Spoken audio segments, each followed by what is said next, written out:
different projects in Africa, and I'm not going to do the same in Europe because then we would be lasting to this afternoon. I will just briefly give some information about this. 26 countries so far have signed a memorandum of understanding to be part of the Belt and Road Initiative. And I try to plot them on the map here. Portugal mentioned, and I think that was Switzerland latest, Italy in the late April.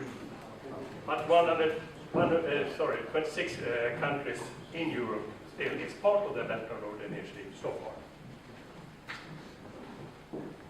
In Europe, the European Union have developed a plan for its transportation network called Trans-European Transport Network, TNT. And you see it's spread all over Europe. And this is plans because they are both existing and development plans for further development of this. But it covers a larger part of Europe, not all parts. And one thing to see is how the Belt and Road Initiative links into this major plan.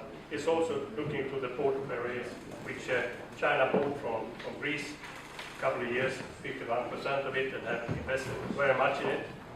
And port areas have been, since then, the fastest growing port in the world. And today it's the second largest port in Mediterranean after Valencia. Linking the port, the river to the transportation of goods from China to the port areas, and then upwards by railway transport and as well as roads into Europe.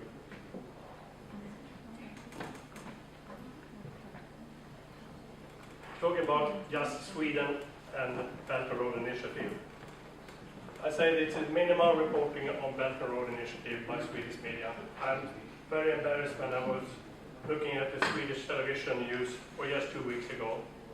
They mentioned, in a very short mention, that this week in China they had a major meeting of the Belt and Road Initiative, the second forum. And the next sentence was, and the critic says it's a death trap. End of notice. I think this is very impressive, very for me to be there. But that's also why I engaged to my work in BRICS.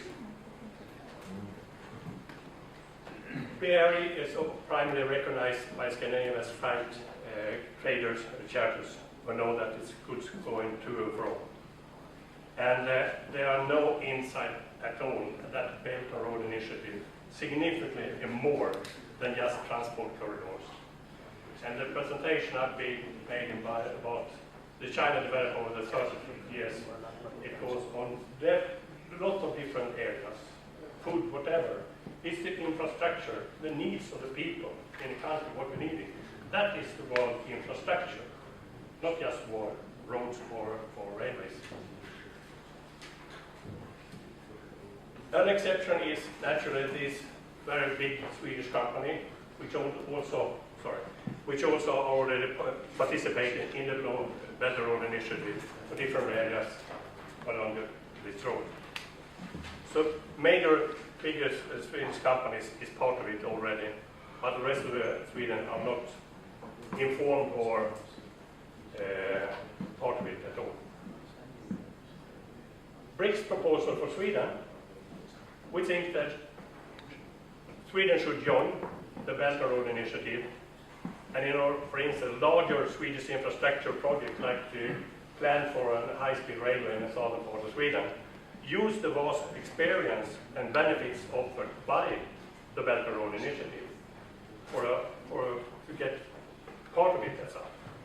The second part is also that through the Belt and Road Initiative, Sweden can actually help to create a better living standard, a living condition in the countries that have joined the Belt and Road Initiative.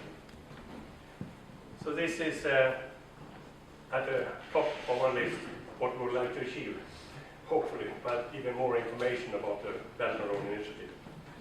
And for those who want to know a little more, you can look into the webpage of BRICS Sweden. I will provide a bit more information.